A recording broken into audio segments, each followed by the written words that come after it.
On the 8th of December, my wife had a lot of back pain. And we were taken to hospital and they found out that she was 2 centimetres dilated. It meant that we were getting airlifted straight to Sydney Hospital. She was pumped full of steroids. And but as you all know, life doesn't always go according to plan. I love the story about the man who works from his home office and a little boy comes in one day. He's 8 years of age. He says, "Hey, Daddy, any chance we can play catch?" Daddy says, "Sorry, son, I'm busy." Next day, little boy comes in, "Hey, Daddy, any chance we can play catch?" "Sorry, son, I'm busy." Third day in a row, little boy comes in, knocks on Daddy's door. Daddy says, "Son, told you yesterday, told you the day before, I'm busy, I can't play catch." He says, "Oh, Dad, I wasn't going to ask you to play catch today." He goes, "Oh, what were you going to ask me?" He says, "I was going to ask you how much money you earn an hour." Daddy says, "Son, that's a very rude question, but I earn $50 an hour, so I can put a roof over your head and food in your tummy, so please get him out of my office, I've got work to do." Little boy doesn't knock on that door for a week, a month. 2 months goes by before that little boy knocks on Daddy's door. He says, "Hey, Daddy." "Yes, son."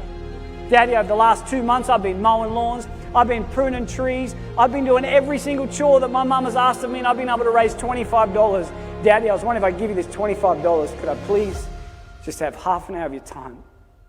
And Daddy, could we please go and play catch?" So often we look at success by the materialistic possessions that we perceive are important. My wife and I were due to have a beautiful baby midway through February 2018.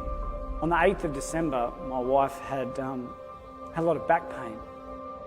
And we were taken to hospital and they found out that she was 2 centimetres dilated. 4 days later, on the 12th of December at 6:40 p.m, we had a beautiful little boy who was very unwell. He was taken away from us and stuck in intensive care unit level 3.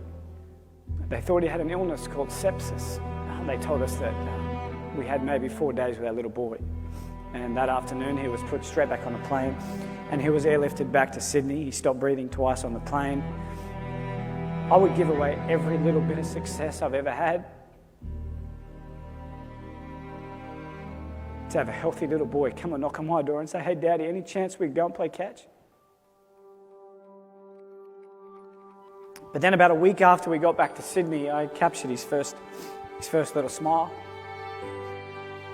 Every time I've been knocked down, I've always remembered what my mum told me, and that was, "Son, it doesn't matter how many times you get knocked down in life, it's about how many times you get back up that truly determines the quality of your life."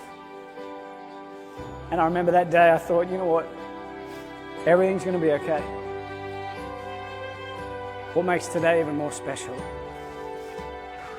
is I have my beautiful little boy here with me today. So please welcome to the stage Mr. Lachlan James.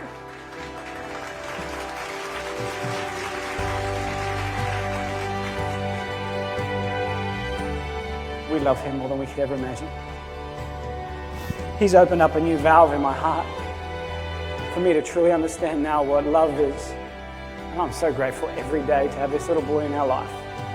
I promise you, when you begin to prioritize what's important, you finally start to live your life.